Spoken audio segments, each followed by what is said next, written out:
Oh, Jesus Christ, books on tape? Are you kidding me with that shit? Listening to some dipshit actor trying to sound interesting? Like I'm too stupid to comprehend the goddamn words on the page. And then in 1862, fuck off, buddy, I'm not a goddamn toddler. It's like when the bailiff read my arrest report, he said, fucking Boston. No, I didn't say it like that, you condescending prick. I was hammered trying to remember, it just came out like that. He threw his keys at my feet and repeatedly stated, lock me up, I'm fucked up. Yeah, well, I was. What's your point? Everyone there was laughing, these low-life muggers thinking I was sticking it to the man. Meanwhile, I'm just trying not to hurl. Remember that one drunk dude who turned his back to everyone when they puked? We called him Blair Witch. Then my wife saw, where do they find these people? Like, I'm in charge of casting the goddamn puking contest. But hey, God bless the thing that's screaming because it's biting its back. That sounds like me trying to touch my toes every morning. And speaking of things that make you want to puke, have you seen those motivational speakers? The ones who do Vegas, the T-Mobile Arena? I want to see that show. All those morons paying for tickets. I bet he's so full of shit he can't even look at the crowd. Eyes darting around like, are they still buying this crap? Eye contact is the hardest thing when you're lying, but hey, he's making people feel good. He's in show business, right? Meanwhile, every time I did a movie, everyone's like, you just missed it. It all ended in '05. Then I get work in 2009 and they're paying for John Travolta's jet fuel to come do some Hobbs movie. Pay for my fucking 727. Oh, John, of course, John. And credit card theft. Someone swipes your card, buys a ham hock in Vancouver at a strip club. Hey, Joe, did you buy a ham hock? No, I was in Burbank, you moron. Good luck finding that guy. I've given you every piece of the elk except the ham hock. What do you fantasize about doing to those thieves? Just running, they're hurt by life, damaged. I don't want to hurt them. I just want to duct tape their mouths shut. Cartoon style, so the tape hangs down awkwardly and I can go back to eating. And that basketball coach, the only way I can deal with that idiot is if I already told my wife he annoyed me, then I just egg him on until she starts kicking me under the table. And Ivanka Trump, Tracy Lord's sister in the 80s. Good-looking kid still, gotta give him that. Good for him, good for him. And if Bill Clinton wants to look at a beautiful woman, let him. God damn it. You know why? Because somebody's got to appreciate them, and these days that's a goddamn revolutionary act. Oh, Jesus Christ. Guns, right? Gotta love America. So I waltzed into this gun shop looking all badass, right? Like Rambo's slightly fatter, balder cousin, and this dude, this Kevin motherfucker behind the counter, he's all, Burr, can't give you your guns. What? Paperwork's not checking out, he says. My wife's name's on everything, like I'm some kind of goddamn kept man. What the hell is this, the 1950s? I almost started laughing. I'm thinking, holy shit, the system works. Finally, something in this goddamn country functions correctly. I felt safer knowing I couldn't get my hands on those goddamn things. But then Kevin, the snake oil salesman, he says, oh, don't worry, we got workarounds. Workarounds? Or guns? Jesus, tap dancing Christ, is this what we've come to? So he calls my wife, tells her to fake a lease agreement, rent me a goddamn room in my own house, like I'm a goddamn squatter. And my wife, bless her heart, she's cackling like a goddamn witch, telling him we're at full occupancy. But sure enough, she sends it in, I get my goddamn guns, and I'm back in business, right? I love my guns, I'm an idiot, I see some badass gun in a movie, I gotta have it. Yo, Kevin, Agent Smith's Desert Eagle, give me that. 50 caliber, can't do a 50 in California, he says, but I can get you a... Oh, Jesus Christ. You ever run into one of those goddamn lobotomy patients who somehow got a job outside of a mental institution? Some vacant-eyed, mouth-breathing moron who's apparently been entrusted with the incredibly complex task of existing. This guy, Kevin, I swear to God, Kevin, he's got to be some kind of social experiment gone wrong. Like they scraped the bottom of the barrel and said, let's see if we can get this amoeba to hold down a job and then unleash him on the unsuspecting public to just siphon off our goddamn energy. I'm walking into the goddamn coffee shop this morning, right? Just trying to get my caffeine fixed before the world descends into its usual state of chaotic idiocy. And there he is, Kevin, standing by the door looking like he's trying to solve a Rubik's Cube with his goddamn forehead. I do the polite thing, you know, the bare minimum of human interaction. Morning, how's it going? Expecting the standard fine thanks or maybe a grunt of acknowledgement. But no, this goddamn swamp creature decides to unload his entire life story on me, starting with the fact that he's contemplating changing his goddamn brand of creamer to almond milk. Almond milk. Like I give a flying fuck about your dairy choices, Kevin. And then he proceeds to tell me in excruciating detail about his goddamn cat, Fluffernutter, and his inexplicable fear of vacuum cleaners like I'm his goddamn therapist or something. And I'm standing there trapped in this vortex of pointless information, feeling my soul slowly being sucked out of my body, and I'm thinking, is this what hell is like? A never-ending conversation with a goddamn idiot about his cat's bowel movements. And it hits me, this ain't about coffee shops or creamers or even cats. No, it's about these fucking people, these goddamn social vampires who think it's their God-given right to hijack your goddamn day with their meaningless bullshit.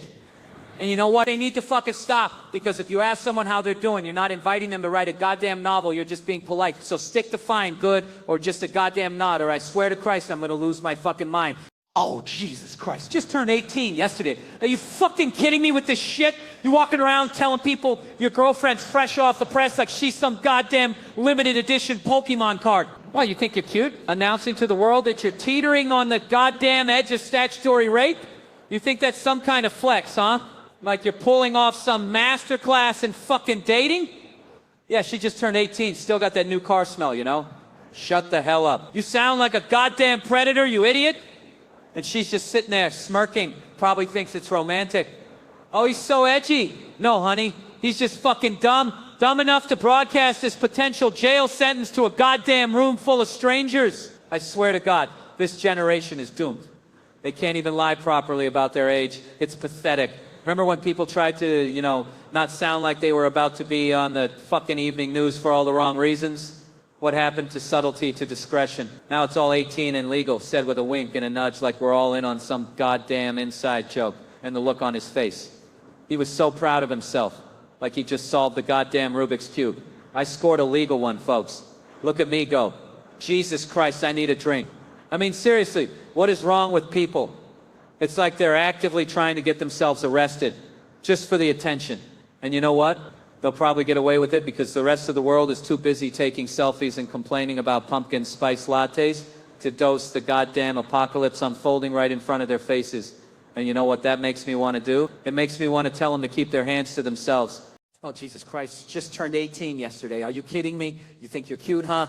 Like you're some kind of goddamn progressive parent bragging about underage shenanigans? I swear to God, this is why society's going down the toilet. These goddamn millennial parents think they're so woke, bragging about shit that used to get your ass arrested, just turned 18. You know what that sounds like? A goddamn porno title. Like you're prepping her for some casting couch bullshit, you sicko. Fresh as they come. What is she, a goddamn filet mignon? You're gonna slap her ass and throw her on the grill? Are you out of your goddamn mind? You think this is a joke? You think I'm gonna sit here and chuckle while you dangle your freshly legal daughter like some goddamn prize? This ain't no goddamn beauty pageant. This is my show, and I'm telling you, you keep that goddamn just turned 18 bullshit to yourself before I call the cops and ruin your goddamn night, understand? This is why we can't have nice things, because of goddamn perverts like you, turning your daughter into an accessory instead of a goddamn human being. So shut your goddamn trap before I unleash the fury of 1,000 suns on your pathetic little existence. Now who wants some goddamn mac and cheese? I'm starving. All right, settle down, Hawaii, you bunch of sunburned tourists and suspiciously tan mainlanders. I'm just saying, this whole aloha spirit thing feels a little forced, like that smile your boss gives you right before he dumps a whole extra project on your desk. You ever notice how every single goddamn souvenir shop here is selling the exact same ukulele, the same goddamn coconut bra, the same friggin' hang loose t-shirt? It's like a goddamn tourist trap designed by some corporate overlord who's never actually seen the ocean, just a spreadsheet full of potential revenue streams. Speaking of streams, who here actually knows the real history of this place, huh? I'm talking about the overthrow of the Hawaiian kingdom, the exploitation, the cultural erasure disguised as tourism, or are we just gonna keep sipping Mai Tais and taking selfies with hula dancers, pretending everything's just peachy? It's like gentrification on a goddamn tropical island. We come here, ooh and ah at the pretty scenery, then drive up the cost of living so the locals can't even afford to stay in their own freaking homes. And don't even get me started on the cultural appropriation. You think wearing a lei and saying aloha makes you Hawaiian? No, it makes you a goddamn poser. You think just because you can paddleboard and wear a flower in your hair that you understand this culture and this heritage? You think you can just come here and claim to be a local because you adopted a certain lifestyle? What does that even mean? I'll tell you what that means. You get to take advantage of a rich, beautiful culture without acknowledging the real struggles and pain of its people. Then they smile back and tell you aloha, which basically translates to, we know we have to smile because if we told you how we really feel, you'd stop coming and we wouldn't have any goddamn money. So next time you're strutting around in your Hawaiian shirts, sipping on your pineapple juice and thinking you're living the dream, remember the real story behind this paradise, because pretending it's all sunshine and rainbows doesn't change the goddamn facts, you dumb bastards, and I'm out of here before I end up in jail. All right, so everyone's got these goddamn smartphones, right? Smart my ass, they're making everyone dumber, glued to those screens, zombies stumbling around. And this insomnia, this goddamn insomnia. I'm shelling out hundreds for pillows filled with unicorn tears and moonbeams, and I'm still staring at the ceiling at 3 a.m. thinking about all the goddamn idiots running this planet. And then I see this guy, this genius, fast asleep, upright, in public, like he's discovered the cure for cancer, sleep. So I'm thinking, all right, little harmless fun, right? A little light ribbing exposes sleeping beauty to the masses. But no, I asked for a little stage lighting, a little dramatic spotlight. And suddenly it's like, I'm asking them to split the atom. Can't do it. It'll take a while. Are you kidding me? It's a goddamn light switch. You're telling me operating a light switch is now rocket science. And then comes the, oh no, I'm glad there aren't more black people here. What the hell is that even supposed to mean? We're all equal in the eyes of sleep, right? So now I'm thinking, all right, let's crank up the police lights just to gently nudge this sleeping citizen back to reality. But oh no, everyone's worried about getting hassled. They're worried about not sitting in the front, getting called on. As if this whole thing wasn't a premeditated nap, meticulously planned to mock my very existence. Premeditated, I tell you. And then when the plan doesn't work, he might be dead? Are you kidding me? Are we raising a generation of pussies? Guys, for the love of God, buy the sleeping fool a pillow. Scoffs. Office Max, huh? Welcome to Office Max. How can I help you? Take it to the max. Jesus Christ, you gotta be kidding me. What a goddamn soulless existence. You think I became a comedian because I liked people? Nah, I did it to avoid having to pretend to give a shit about your goddamn paper clips. Waitressing? Yeah, I did that. Auto parts factory. Hiding in boxes, taking naps.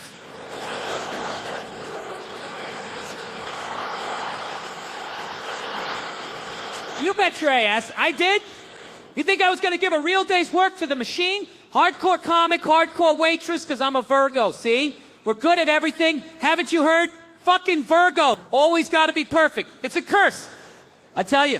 Flyers for the Boston Comedy Club, vacuum cleaner salesman, Mirage Hotel Dolphin, Habitat tour guide. What a joke. All right. Settle down, you jabronis. So, I'm at the fucking gym, right? Jason Momoa, Aquaman himself, comes up to me and says, hey, Bill, saw you last night. And I'm thinking, oh shit, here it comes. Because I know damn well he saw me looking like a bloated walrus in that old footage. He's all, you look way different, fat piece of... Whatever, I get it, I ain't Jason Momoa, but the dude's cool, genuinely cool. More authentic than half the jagoffs I know, like Brett, the tool I do a podcast with. Unbelievable. So I go to South America, Buenos Aires. Never thought I'd do stand-up there, but bam, best show ever, and I ate like a king. Then Chile, another amazing show. Peru, saw the fam, and then Mexico City, flew back. Got a minute to breathe, then boom. 40-day European tour, all the way to the UK. Madrid, Barcelona, Copenhagen, Paris, London, Birmingham, Glasgow. I'm telling you. Ended in Iceland. Epic, right? Now, working with Tom, that's the real deal, man. You can't ask for anything better. It's the goddamn greatest opportunity. The guy gets it. Treat your people right, and they'll bust their asses for you. He's got a good eye for talent, surrounds himself with good people, trusts us. Creates an environment where nobody wants to be the weak link, you know? Makes you want to work hard, or as hard as I can anyway. Meeting Tom 14 years ago changed everything. Unconditionally supportive. Best year of my life. Love you, Tom. Having someone take a chance on you. There's nothing better, I tell you. I don't think I could ever tour with anyone else. No way. Then you get Cronin, the other comic who opened for Tom. Hey, Tom, you probably don't remember me because you're always staring at your phone. But I'm proud of you. You're a good person. Give me more money. What a freaking leech. But hey, what do I know? All right, so how is driving for Tom? Well, I was thinking long and hard, and the driver guy says, I can't say anything good about the man. He's just mean even when he's nice. What a jackass. I bet you didn't talk to him even once the whole tour. We work 7 days a week, no time off. Haven't seen my family in 4 years. He blows his nose like a goddamn pig. Oh, on a serious note, he's a really good guy. Pleasure to work for. Easygoing. But he isn't funny, says the driver guy. Can you freaking believe it? That, my friends, is the reason Tom can't be replaced. He surrounds himself with people who speak the truth, even when it's a freaking knife in the back. That's the kind of trust that keeps you going. Ain't that some shit? Oh, Jesus Christ. Instagram. You see this shit? Social media, right? Supposed to connect us all, bring us together. Bullshit. During COVID, I'm losing my mind. Stuck inside looking like a damn Yeti. And all I want to do is SKI. Chelsea, Canada. People, not some two-bit hill in Connecticut, Chelsea. You uncultured swine. Canada, with their rules tougher than a nun's cooch back then. Borders tighter than Fort Knox. But then I see Kevin, Mr. Big Shot movie star, gallivanting back and forth. Canada, America, Canada, like he owns the damn place. Thanksgiving turkey one day, poutine the next. Mandatory 2-week quarantine? What is this, communist Russia? So I called Kevin, right? Thinking maybe this found a loophole, bribed the border guard. I don't give a damn. I say, Kevin, my man, what's the secret? I need to get my ass across that border to shred some pow-pow. And Kevin, bless his lying heart, says, no problem, Chelsea. I got you. He says, I'll get you a gig on the movie. Great. I'll hold a boom mic. I'll cater the damn craft services. I'll direct the whole goddamn thing if it means I can ski. He even offers to help with the paperwork. I got you, Chelsea. I got you. I got you. And you know what that means, right? It means you're never seeing that motherfucker again. You hear those words, kiss your favorite goodbye. The guy's a goddamn ghost. Vanishes into thin air. Just like that, poof, gone. So that's the kind of guy we're celebrating tonight, huh? The kind of guy who'd deny a privileged white woman her goddamn ski vacation during a global pandemic. The inhumanity. What a prick. Oh, Jesus. Remember those good old days? Good old drinking clique, they called it? Me, Mark, Sam, Soder, no list, just a bunch of broke, delusional comics at Nate's Barcelona bar. Remember that shithole?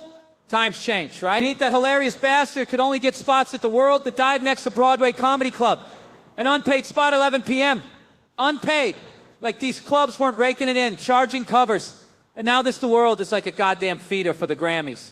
Wild, right? Nobody appreciated him back then. Typical. And Broadway Comedy Club. Still a scam. We got Dave Chappelle tonight. Bullshit. Tina Fey's here. Tina Fey doing stand-up? Are you kidding me? Richard Pryor. They had a mural on the wall, a horrible mural, but they'd bark you in and serve you fake alcohol, like corn syrup or some shit, some corn-based concoction, so they could skirt the liquor license near the school. What is this? Amateur hour? Eastville used to pull that crap too, right? Before they got legit. 12% vodka, the alcohol content of wine. I got spat on at that dump. That's how low rent it was. But those waitresses, God bless them, they were cool.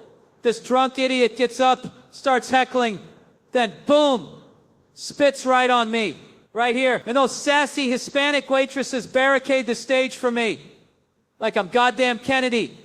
Chris Murphy walks me out. He's waiting for you, so I'm gonna walk you out. What a guy. You know, the first time I got spat on, it was Philly.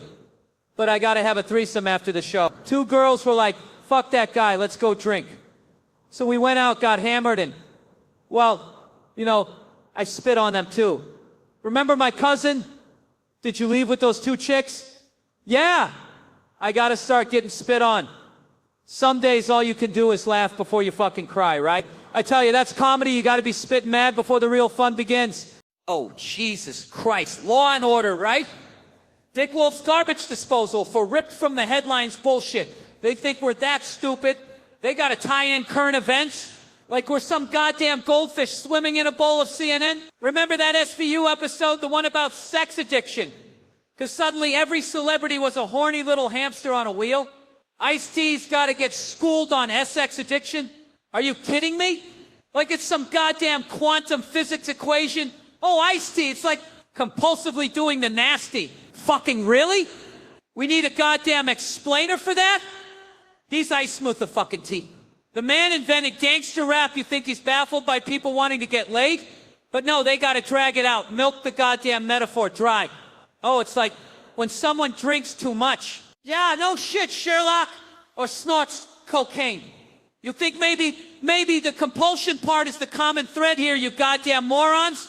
But I tell you, I would have paid good money to see Ice-T just riff on this for 4 hours straight. Like when someone buys too many shoes, like when someone watches too much goddamn Law and Order. Just endless examples fading out into the Dick Wolf logo, the patron saint of hack writing and blatant pandering to the lowest common denominator. And that, ladies and gentlemen, is why I'm seriously considering moving to a goddamn yurt in Montana, away from all this predictable, uninspired, corporate-approved crap. Oh, so now everyone's a goddamn chemist, huh? Wasp spray, bear spray. You gotta be kidding me. You think that's gonna stop a pervert? A guy who gets off on flashing people in broad daylight? Seriously? If wasp spray was so effective, wouldn't the cops be carrying it? They got tasers, they got guns, but no, let's go with the goddamn raid. And then there's the lawyers rubbing their hands together, licking their chops, charging you by the quarter hour just to explain that using insecticide as a weapon is probably illegal. But hey, who cares about the law, right? Especially when you got some sicko exposing himself to your kids. Turn off the Ring camera, put on your goddamn gloves and a mask. And I'm not kidding, be careful and handle the situation. Citizen's arrest, that's what it's called. Hold the guy down until the cops show up. And this is a joke, but think about it. You think these guys want to be seen, want that human contact? Maybe all you need is a shake weight. So my goddamn email got violated, right? Like some digital back alley mugging a few weeks back. And yeah, sure, part of me was kind of impressed. Like, damn, they actually targeted me. But then it's that garbage ass, I've been kidnapped in Nigeria spam, except with a link that looks like a goddamn keyboard threw up on it. Seriously, $ swastikas, more garish than a Jersey Shore tanning booth. So naturally, every idiot in my contact list gets it. And suddenly, bam, everyone's crawling out of the woodwork. Like I just announced I was giving away free beer and hand jobs. Oh, Billy, your email's been hacked. No shit, Sherlock, I'm the one getting the responses. You think I didn't notice I sent a link that screams virus louder than a goddamn car alarm at 3? But here's the kicker. This one mouth breather. A friend of 17 years, a guy with the sense of humor of a goddamn brick, emails me, dead serious. Hey, Bill, click the link. Don't want to buy herbal Viagra. Herbal Viagra? Are you fucking kidding me? First of all, who clicks on a link that dodgy? I mean, even my grandma, who thinks the internet is just a series of cat videos, would know better. And second, you think that's how I peddle herbal Viagra? A blank email with a link. I'm a comedian, not a goddamn Craigslist hustler. You think I wouldn't craft a proper guilt-ridden family and friends announcement about my new entrepreneurial endeavors and the unfortunate turn my comedic career has taken? I'd be all like, dearest acquaintances, comedy didn't exactly pan out, so me and some shady dudes in the Caymans have concocted a solution for your limp dick problems. Just click this link.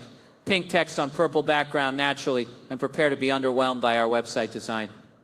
I mean, seriously, do people even think anymore? It's all just clickbait and herbal boner pills and everybody loses their freaking minds, right? Which, by the way, reminds me of how I recently rewatched Back to the Future, right? Fucking Marty McFly, the all-American hero, is best friends with a disgraced nuclear physicist and nobody bats an eye. A disgraced nuclear physicist. They never even explain how they met. The whole premise is based on the fact that this lazy teenager has a middle-aged scientist for a best friend, and we're just supposed to roll with it. Who pitched this movie? Two guys walked into a studio and said, yeah, it's about this kid who accidentally tries to bang his mom, and a violent rapist is involved, but don't worry, the dad saves the day, and also we're going to steal Johnny B. Good from black people. And the studio execs just said, sounds good, let's do it. Back to the Future, folks, the most insane and beloved movie in the history of film. It's essentially a fever dream about incest and time travel, and nobody seems to notice, nobody asks questions, they just click the goddamn link. So my freaking email got violated, right? Act, they call it, like I'm Fort Knox. And suddenly I'm giving away the gold. But honestly, it was almost efficient. These scumbags break in and blast some link to everyone you ever knew. I basically sent a mass Christmas card to my entire digital Rolodex. Like I'm such a terrible friend. This was the most contact they've had from me in years. Suddenly everyone's a tech expert telling me I've been compromised. Real thoughtful. Makes you feel loved, doesn't it? It's like announcing you had twins, but instead of diapers, you're dealing with herbal Viagra ads. One chucklehead emails me back, all serious. Hey, click the link. All right, let me tell you something about this goddamn TV. This glorified babysitter for adults is always the same crap, ain't it? You got your reality shows full of brain-dead morons. Your singing competitions where tone-deaf jackasses think they're the next Sinatra. And then there's the crime dramas, the Law and Orders, the CSIs, the goddamn NCISs, where every goddamn episode is a goddamn carbon copy. You know what I'm talking about? You got your grizzled veteran cop, your fresh out of the academy rookie, your medical examiner who can somehow pull a confession out of a dead body, and the goddamn witness who just has to unload boxes even while a goddamn murder investigation is going on. Tony Ramirez, Tuesday's real nice guy. Got to get this pallet of ceramic squirrels unloaded before 5 murder. Never heard of her. Who the hell are these people? Do they just hire extras from a loading dock and tell them just keep moving boxes? Doesn't matter if a child is missing. That porcelain unicorn ain't gonna ship itself. And the worst part is we love it. We devour this garbage like it's the last cheeseburger on earth. And I ain't gonna lie, I miss Mayor Orbeck. That guy, Lenny Briscoe, he was a goddamn treasure. Better than half my family, dead or alive. That raspy voice, that world-weary cynicism, that face that looked like it'd been punched by life itself. The guy was the dad in Dirty Dancing, for Christ's sake. He put baby in a corner. He was a goddamn legend. And then he dies, and what happens? Oh, he donates his goddamn eyes to the New York Eye Bank, because of course he does. He's Jerry Orbach. He probably donated his liver and his spleen too, the organ-giving son of a bitch. So now there's 2 New Yorkers, 2 goddamn strangers, walking around with Jerry Orbach's eyeballs looking at the world through their goddamn retinas like some kind of freaky real-life romantic comedy waiting to happen. I can see it now. He's a sports fanatic. She's a businesswoman. They both hate each other. But they have one thing in common, Jerry Orbach's eyeballs. This summer, love is spelled with 2 I's. God damn it, Hollywood, are you listening? I just wrote your next goddamn blockbuster. You're welcome. And the scene where they finally meet, the grand goddamn finale, it's gotta be perfect. It's gotta be Jerry Orbach perfect. They're walking down the street, opposite directions, just like in some bullshit rom-com. When boom, they both see a dead body in an alley, and without missing a beat, they both say, school's out, and they lock eyes, that's it. All right, good evening, you miserable sacks of meat. Farmer, huh? Yeah, fantastic. Another goddamn heat wave while these genius engineers can't even figure out how to make an iPhone battery last longer than my attention span. 29, they say, a landmark? Bullshit. I feel like a goddamn melted candle. Not older, just worse. People ain't looking at me thinking, hey, that's a vibrant young man. They're thinking, Jesus Christ, that lanky freak looks like he hasn't slept since Y2K. Get some rest, tall child. Like I ain't trying, pal. The world's loud enough as it is. Childhood, yeah, goddamn picnic. If your picnic was constantly threatened by quicksand, remember that shit? Cartoons made you think quicksand was right up there with falling anvils and sticks of dynamite. Where the hell's the quicksand, huh? Haven't seen a single goddamn quicksand pit in my entire life. Nobody's calling me up saying, hey, avoid I-95, quicksand's a bitch today. And bullying? Oh, don't even get me started. It's terrible, yeah, but you know what else is terrible? Getting bullied for being Asian when you're about as Asian as a goddamn plate of mashed potatoes. Yeah, you heard me. Kids calling me chink and gook. 2 completely different nationalities, by the way, but these were kids. They didn't give a flying fuck. How messed up is that? Getting racially abused for a race I ain't even part of.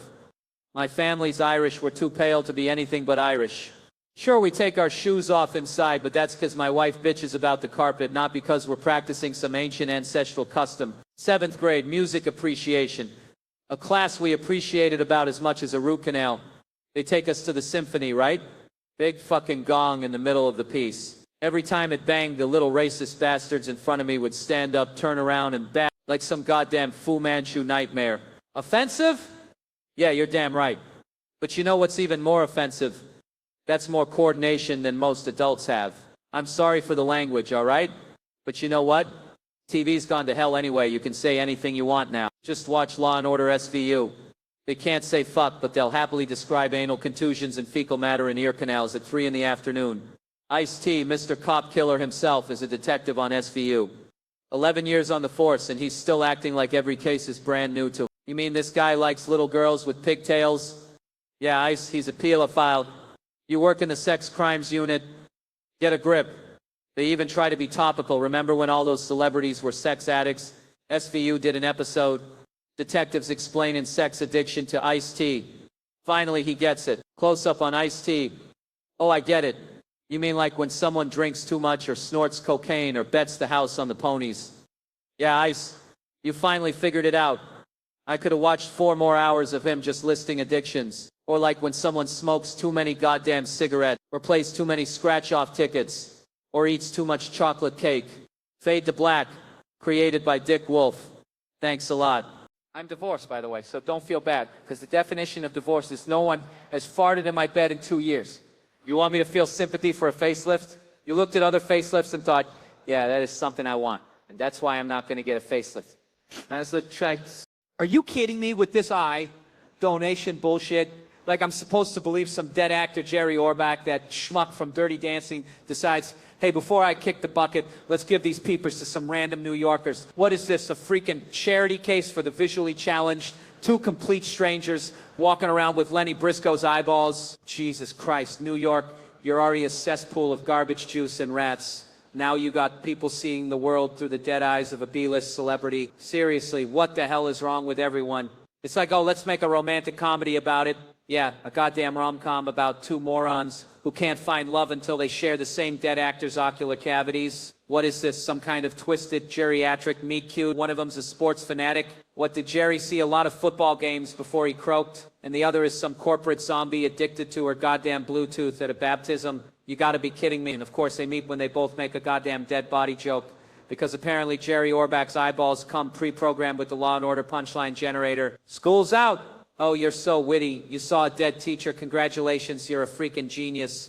This whole goddamn thing is insane. You know what I'm saying? It's insane. You people are insane. I'm locking my goddamn leftovers in a safe because you can't trust anyone, not even goddamn organ donors. Now clap, you judgmental bastards. All right. So I get this email, right? Someone sent me a wonderful special. Oh, thank you. Like, I'm some kind of goddamn saint handing out blankets to the homeless. It's me and 15 freaking kids, 8 to 13 years old. What the hell kind of idea is that? It'll be funny, they said, and you needed something to do. Like I'm just sitting around knitting goddamn doilies waiting for inspiration. And Sawyer, that maniac, always wanted to put kids on SNL. Can you imagine? Two little brats doing Weekend Update. Jesus Christ. And so now I'm writing kids talking like me. Great, just what the world needs. More angry little midgets. Musical numbers, they said, keep people entertained. What am I, a goddamn dancing monkey? But then get this, they interviewed the kids, asked them what they're afraid of. What the hell are 8-year-olds afraid of in 2019? When I was a kid, it was tarantulas. Remember those hairy bastards? Now it's still tarantulas. What the hell is wrong with these kids? Tarantulas are not a problem. Not in New York City anyway. So we have this premiere. Black tie, can you believe that? These little dictators demanded a red carpet. Who the hell are these kids, mini CEOs? And auditioning them. Nightmare fuel. 50 or 60 kids singing, dancing. One kid, Lexi, we told her to sing You Ought to Know by Alanis Morissette, and she's all, just the appropriate parts. The appropriate parts. What the hell does an 8-year-old know about the appropriate parts of a song about revenge? And I'm interviewing these kids, filling in the blank. America has a lot of hamburgers, people. This one kid, Alex, he says America has a lot of work to do. What a goddamn Debbie Downer. And then the icing on the cake, they asked me about kids because apparently I'm the go-to guy for parental advice. So I told them I like my free time. My wife and I enjoy our time together. I don't want anything to come between that. They're all nodding like they're goddamn philosophy professors. Then my wife shows up and this little girl, Camille, looks me dead in the eye and says, does your wife know you don't want kids? What the hell? These kids are running the show and I am so going to therapy after this goddamn mess. Because apparently working with kids makes you realize you're better off just adopting a goddamn robot. All right. Listen up, you miserable sacks of potatoes. Late. He was always late. Even when he was pushing 40, still blaming the goddamn traffic like we're all a bunch of morons who just fell off the turnip truck. Oh, the traffic. I left late. Yeah, no shit, Sherlock. Maybe try setting your goddamn alarm clock a little earlier, you narcissistic prick. It's like you gotta ask someone to own up to their crap, and they look at you like you just asked them to sacrifice their firstborn. What, are we all supposed to tiptoe around these delicate little flowers and pretend they're not the reason we're all miserable? I mean, can you imagine my funeral? Everyone's singing my praises. Oh, Bill was such a wonderful guy. Like I wasn't a royal pain in the ass 90%. Like I wasn't holding in a volcanic eruption of rage most of the goddamn day. Sleep deprivation, yeah, that's what they use for torture. But this guy, he could smoke weed like a chimney. And everyone else is simmering with resentment, but nobody says a goddamn thing. It's like dealing with a goddamn sphinx. And restraint my ass. Being hard to read, that's not a superpower, that's just being emotionally stunted. Sure, it might help you in a poker game, but let's be honest, I'd probably bet the house on a pair of twos, because I don't know shit about poker. My old man, God rest his soul, he gave me this advice. Son, if you're on a business call and you don't like what the other guy is saying, just shut the hell up. Silence, that's the key. Let him squirm. let them backpedal, because people are so afraid of a little goddamn silence that they'll give away the farm just to fill the void. And you know what? He used that crap on us when we were kids. Dad, can I go see Rambo? Silence. You still there?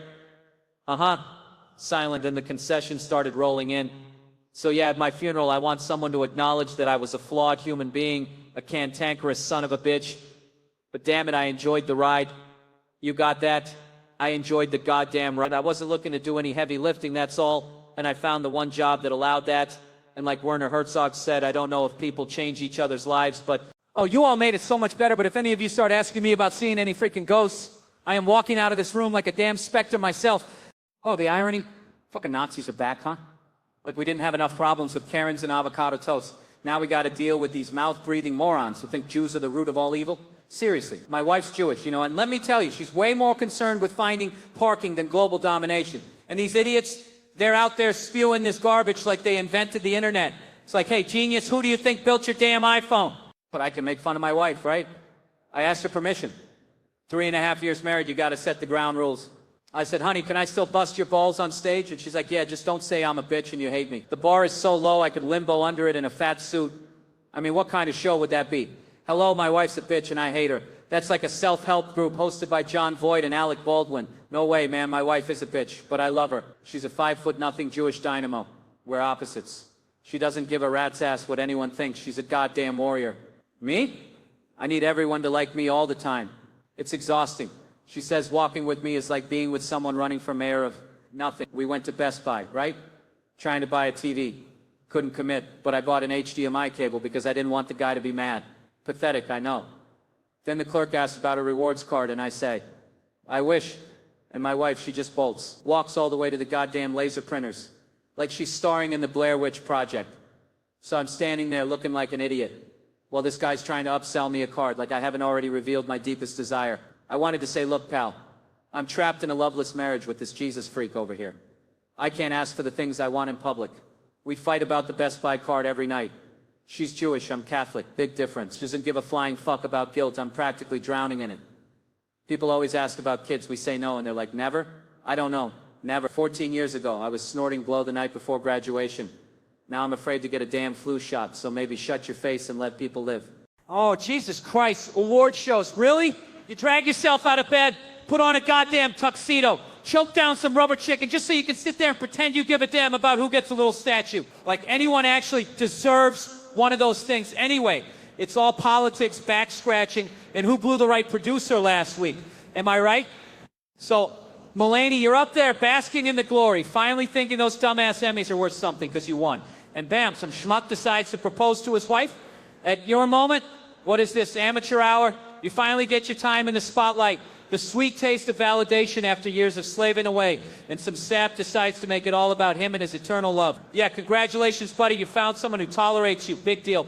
Go get a room and let the man enjoy his damn trophy, for Christ's sake. And don't even get me started on Deadline, that bastion of journalistic integrity, misspelling his name. They can't even get the damn name right. What, did they hire a chimpanzee to run their website? And who the hell is Jew Alpin anyway? Sounds like a prescription for something embarrassing, like male pattern baldness. Ask your doctor if Jew Alpin is right for you. Results may vary. Side effects include uncontrollable sobbing and an overwhelming sense of regret. Seriously, how hard is it to spell Mulaney? It's not like it's some exotic foreign name, is it?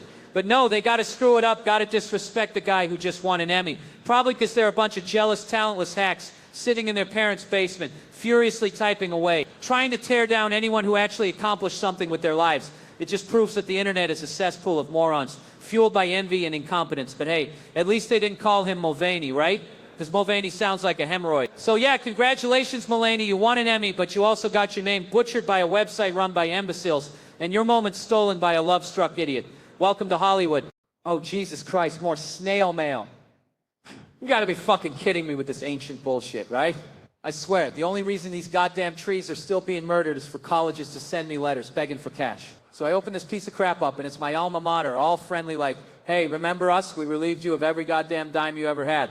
Yeah, I remember you parasites. And then they hit me with this gem. We'd love a little donation. A donation? Is that what you call it? I already donated my goddamn youth, my sanity, and enough money to buy a goddamn house in this overpriced hellhole. See, back in the day when I was dumb enough to actually attend classes, I was shelling out, what, 15 grand a semester? 2 semesters a year for 4 goddamn years. That's 30 grand a year times 4. Jesus, that's $120,000. I basically bought the entire faculty new cars. And now, after all that, you're coming back with your hand out. But did you blow it all on hookers and blow, you greedy bastard? I swear, my college is like that deadbeat uncle who always shows up at Thanksgiving looking for a handout. Just a little something for the road, eh, kid? Road to where, Uncle Touchy? Rehab? And I got these idiot friends, these proud alumni wearing their school sweatshirts like they're fucking brain surgeons.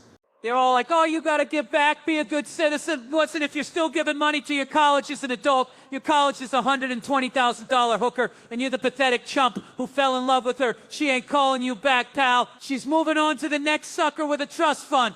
Their letters all like, it's been a while since you've contributed. Yeah, well, it's been a while since you housed and taught me. I thought we had a deal. I gave you a fortune, and you gave me a cinder block cell with a Pulp Fiction poster and a lifetime supply of regret. What the hell did I even get for my money? I went to college when I was 18, looked like a goddamn 12-year-old, and lived like a sewer rat. I ran on caffeine, nicotine, and sheer panic. College was a 4-year game show called Do My Friends Hate Me or Am I Just Delusional? And the grand prize was crippling debt. And the worst part, I signed up for this shit when I was 17, with no lawyer present. That's gotta be illegal. They tricked me, like some goddamn shady used car salesman. They lured me in with promises of intellectual enlightenment and ended up selling me a lifetime supply of ramen noodles and existential dread. And what did I major in, you ask? English. Yeah, clap all you want, you sadist. You're applauding the worst financial decision of my entire life. I paid a fortune for some professor to tell me to read Shakespeare and then not even bother. Seriously, 120 grand. I could have just bought a used Bentley and set it on fire, and it would have been a better investment. College, the ultimate con job, wrapped in a graduation gown and served with a side of crippling debt. Seriously? Another podcast interview? Jesus, these things are like herpes. They just keep coming back, right? So, my buddy Mulaney's on, plugging his garbage like the rest of us, and they're gushing about how many times he's been on this friggin' show. What, is this the Mount Rushmore of mediocre chit-chat? He's beating Martha Stewart? Martha Stewart, for Christ's sake! What are we doing here? Talking about social distancing from homemaking royalty. Then it's quarantine, this binge-watching that, and suddenly we're dissecting the Real Housewives of New York. Who gives a flying fire truck about pampered rich broads screaming at each other over Botox and bad decisions? I'm supposed to be impressed this guy is catching up on manufactured drama from 2008. It's leaps and bounds beyond Beverly Hills. Is that the bar we're setting now? He's analyzing their interpersonal dynamics. Who would I be on the show? How would I handle conflict? Are you kidding me? He's trying to apply a Myers-Briggs to women whose entire personalities are predicated on avoiding responsibility and screaming at each other in restaurants. They never apologize. No shit, Sherlock. These are reality TV stars. Empathy and self-awareness are optional upgrades. He's figured out they're self-aware that they're on a reality show. Groundbreaking! So that's the big revelation. The women trying to sell skinny girl margaritas on camera are in fact aware of the cameras. This is what qualifies as insightful commentary these days. It's all marketing themselves. Jesus, he's nostalgic for New York because they show First and 70th. Is that what passes for deep emotional connection now? Oh, I love the way you describe Walking Against the Wind.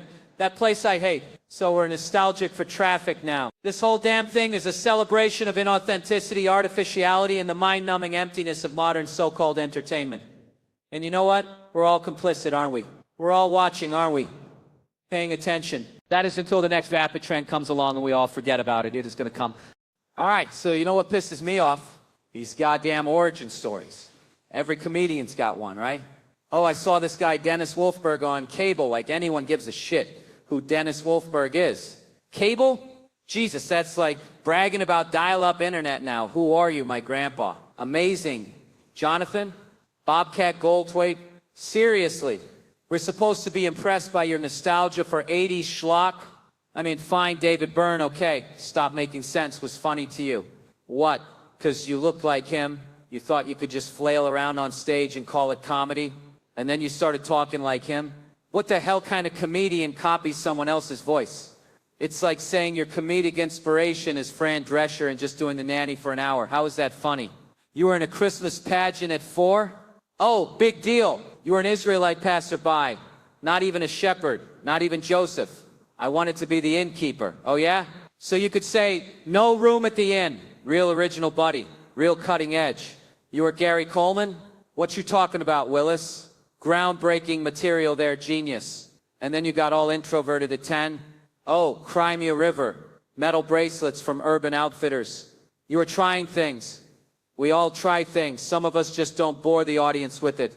And then the teenage drinking, the coke, the Ritalin, all that cliche nonsense. You were funny when you were messed up. Yeah, so is everyone. That's why it's called a disaster, not a comedy show. You stopped all that fun stuff at 23? Surprise, surprise. Then you became like you were at 8. So you basically went full circle to being annoying. You were a temp at Comedy Central. Oh, the irony. You took the call when Chappelle went missing to South Africa. Health and safety issue. Yeah, right. They were going to send you to LA to protect the tapes. Oh, the drama.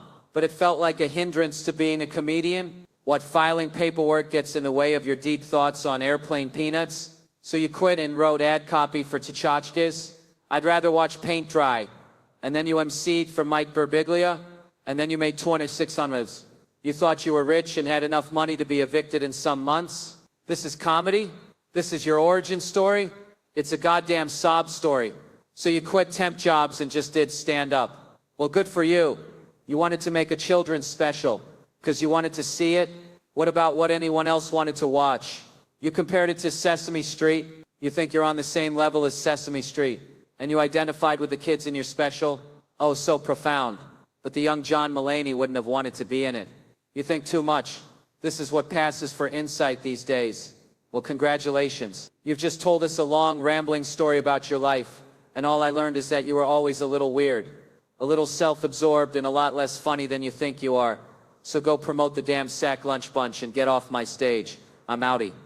Oh, Jesus Christ, old photos again, huh? Like anyone gives a rat's ass about your SNL glory days, all right? It's you, some Simon Rich and America Sawyer writing skits. Big frickin' deal. Oh, we wrote 3 sketches a week for 3 years. So you're just stuck in a room trying to be funny and probably failing most of the time, all right? You pitch something, Seth Meyers would shoot it down, and you'd all feel like garbage. Then some Thanksgiving scene crap. A card for Seth, we each other. Real original, huh? Then this other skit. Drag drama written by your buddy James Anderson, the funniest person in the world. Seriously? The world? He wrote Drag Brunch, and that's the highlight of your life? Wearing heels on concrete? Oh, boo-hoo, tough guy. I bet you thought you were gonna die. Figuring out heel height with the costume department. Factoring in your hip tier. What is this, a goddamn medical journal? You got a greater appreciation for drag queens? No shit, Sherlock. Maybe next time you'll actually help someone instead of just whining about Uber fares. You limp around like a newborn calf. Good for you. It ain't a talent show. It's just embarrassing, right? And Diner Lobster. Oh, the LES Miserables lobster skit. You thought that was comedic gold. Sat around listening to the soundtrack, changing the lyrics. Gee, no wonder Lorne Michaels looks like he's aged 50 years in the past decade. No one thought it was funny back then, but hey, it's on TV now, so that validates everything, doesn't it? Galifianakis would have killed it. Now let me get this straight. Some kid in a park thinks you're the Flash. This Ezra Miller-looking punk. And the grandmother's pissed. She's mad at you. And then a fan recognizes you, and that's embarrassing. 2 problems. Someone likes your work, and people think you look like a superhero. This guy's problems are champagne problems, dipped in caviar. You got mistaken for the Flash. You should take it as a compliment, not as a midlife crisis fueled by Instagram nostalgia. Maybe you should try running faster to outrun your own inflated ego, huh? All right, let me tell you something about these damn family movies back in the day. It's like, what the fuck are we watching, huh?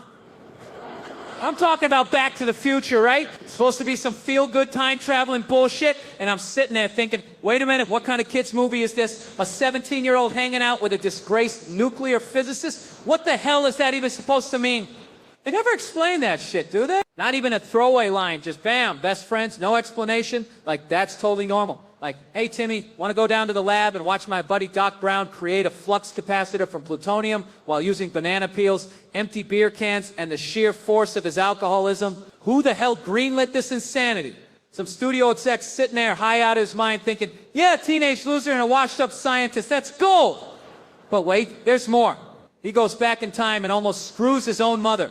But don't worry, because Biff's coming and he will try to commit rape right in front of the hero's eyes. And we all just swallowed it, didn't we? Oh, it's fun. It's adventure. It's incestuous undertones and glorified date rape. So what kind of message are they sending out to kids? I'm just saying, is this really what passes for family entertainment nowadays? Back in the day, maybe yes. But now, it sounds really fucked up. It's like we were all just a bunch of dumbasses blindly accepting whatever Hollywood threw at us and thought it was art, which it may have been, but not the art of fine cinema. That movie was weird then. It is even weirder now, and no amount of nostalgia makes any of this better. Oh, Jesus Christ, another goddamn Emmy-winning comedian, huh? Like, we need more people patting themselves on the back. SNL, Broadway, Netflix. Big Mouth? Is that supposed to impress me? Sounds like something my dog coughed up. Madison Square Garden, June 23rd, 24th, 25th. From scratch, they call it. From scratch. More like from the silver spoon. So this Mulaney comes strolling out, all buddy-buddy with Seth, and the first thing I see, a goddamn second suit. What is this, a goddamn costume change between jokes? Remember 18 months ago when you all ambushed me, you said I was spiraling. Now look at you prancing around like you're hosting the goddamn Oscars. They cured the pandemic, he says sarcastically. Like it's some kind of goddamn joke. No working from home anymore, he says, like it's some grand achievement. But he's still dressing like he raided the Gap after a one-night stand. A goddamn sweater, Seth. Are you serious? And now he wants a suit? Like that's gonna solve all his problems. I feel like you guys put a lot more into the intervention for me. He says like having a car waiting outside to whisk him away to Pennsylvania would have made all the difference. You're getting suited, and what you need 2 months for tailoring? You're a 32 short, for Christ's sake. You want a goddamn suit? I'll give you a goddamn suit. Shirt, jacket, the whole shebang. While he's doing this, he says all sarcastic and shit. Please.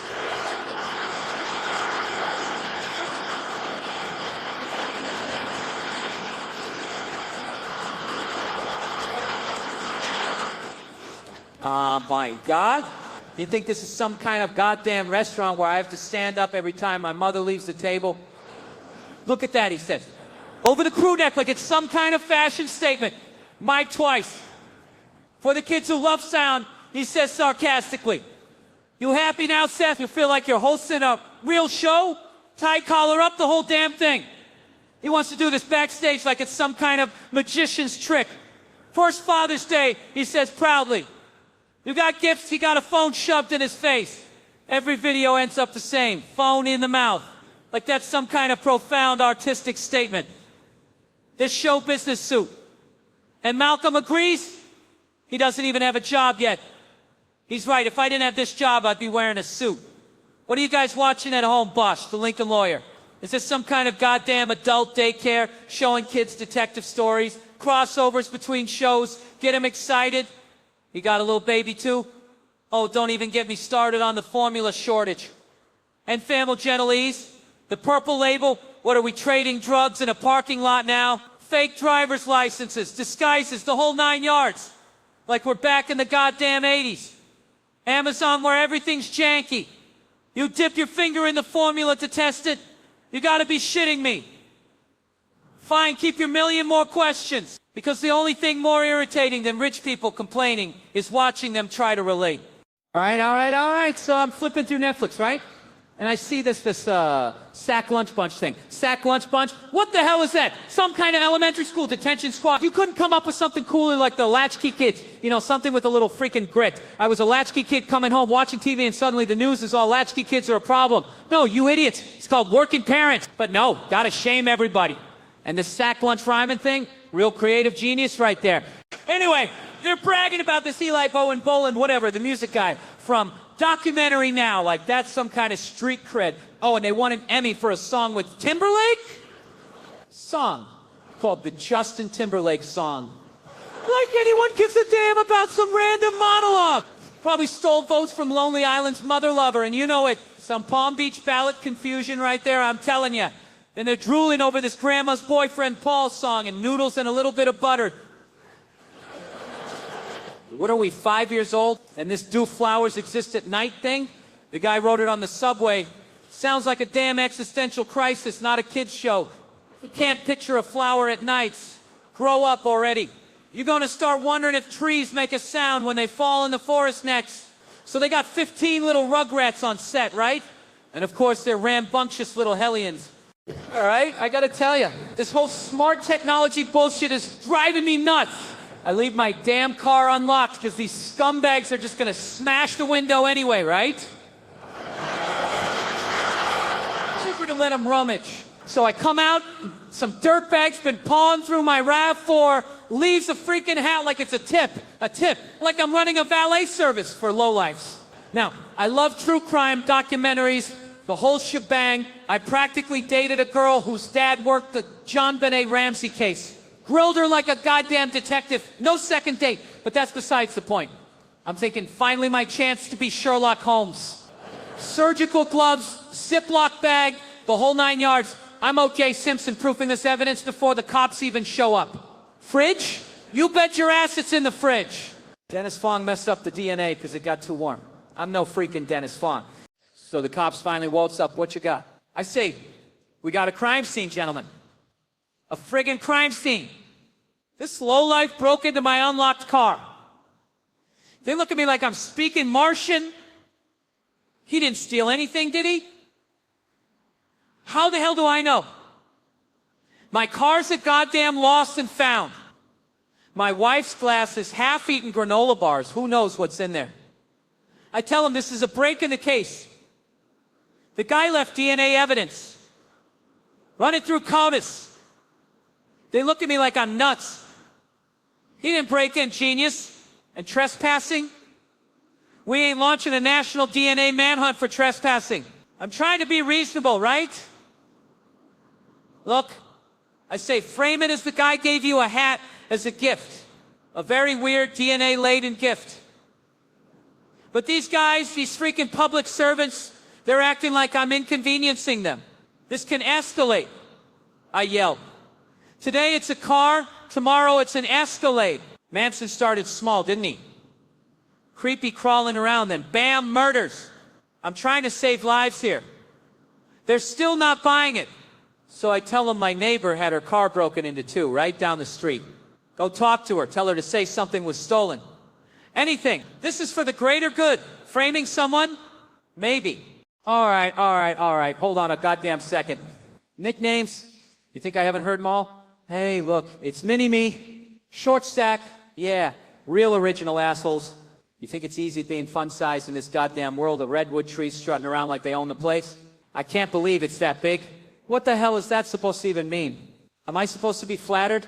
I'm pretty sure they make Viagra for that. And advice for short people. It's okay? Oh, shove it, Oprah.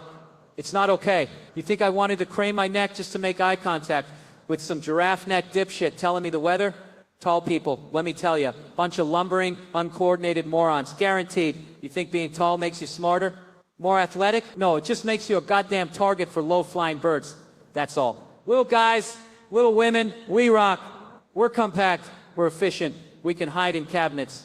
You ever see a tall person try to hide in a cabinet? Fucking hilarious. Party tricks? Yeah, I got party tricks like making my goddamn presence known in a world designed for giants. And nicest thing I've done this year, probably not punching some smug, condescending prick in the goddamn face. Bad breath?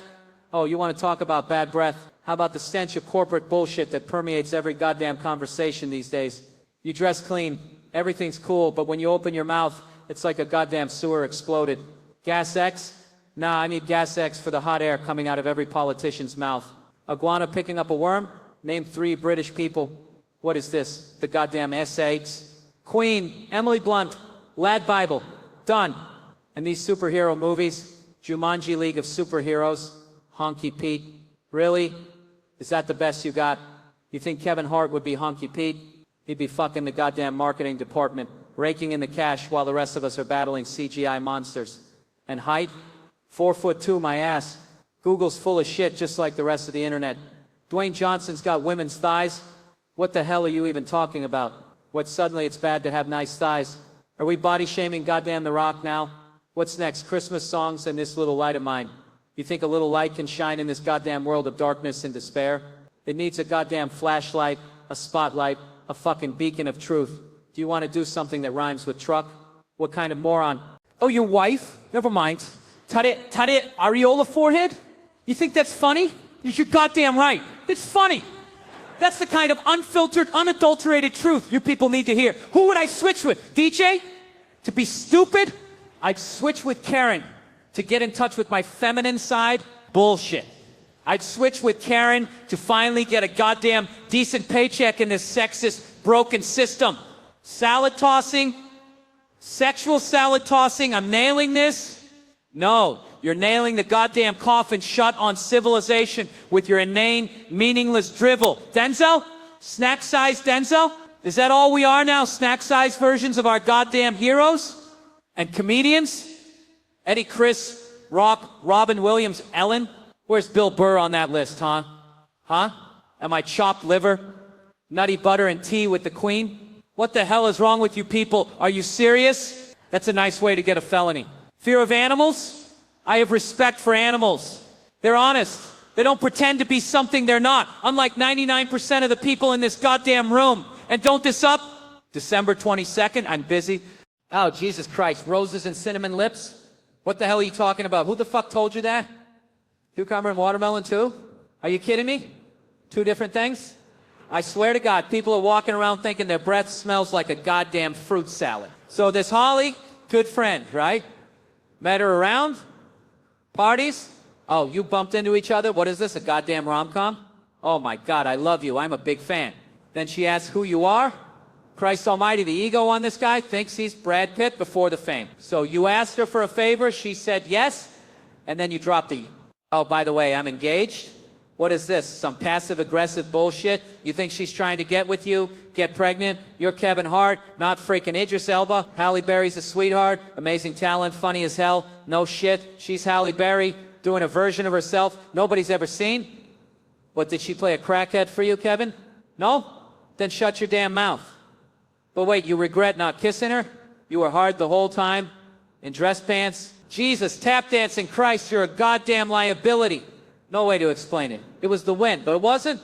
What the fuck are you even saying? You're a goddamn married man. You should be worried about what the dog thinks, not your goddamn boner. We're getting off subject. No shit, we're getting off subject. The real point is you have a racist goddamn dog on your set. You idiot. So go see Kevin Hart's What Now and try to figure out what the hell he's even talking about, because I sure as shit don't. Oh God, double dates! What the actual fuck is that even about? You know what it is? It's a competition, that's all it is. Some poor bastard leans over, gives his old lady a kiss, says, love you, babe, and boom. Instant comparison shopping right across the table.